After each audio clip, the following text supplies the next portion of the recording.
আমরা দেখছি 10 বছরে পুরুষদের শুক্রাণুর মান খুব কমে যাচ্ছে।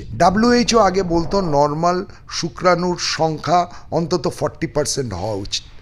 এখন রিসেন্টলি বলছে 4% নর্মাল থাকলেই যথেষ্ট। বাবা খুশি থেকো 4% নিয়ে। কেন? সারা পৃথিবীতেই সিমেনের প্যারামিটার্সগুলো খারাপ হয়ে যাচ্ছে। কারণটা কি?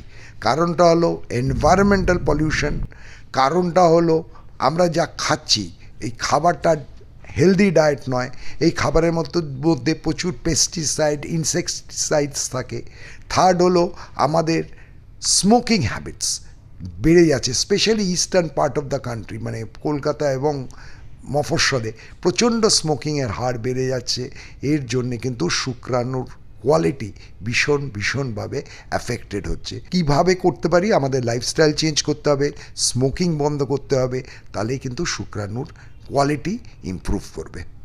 ফ্রেশ ভেজিটেবলস, ফল, মাছ, মাংস, ডিমের মধ্যে প্রোটিনের মধ্যে ডিম এবং দুধ এইগুলো খেলে, এবং যদি পারেন একটা অ্যান্টিঅক্সিডেন্ট ট্যাবলেট যদি খান তাহলে ভালো। আপনি ট্যাবলেট খেতে চাইছেন না, অ্যান্টিঅক্সিডেন্ট গাজর খাবেন, গাজরের মধ্যে প্রচুর অ্যান্টিঅক্সিডেন্টস আছে, তাহলে কিন্তু অনেক ভালো থাকবে।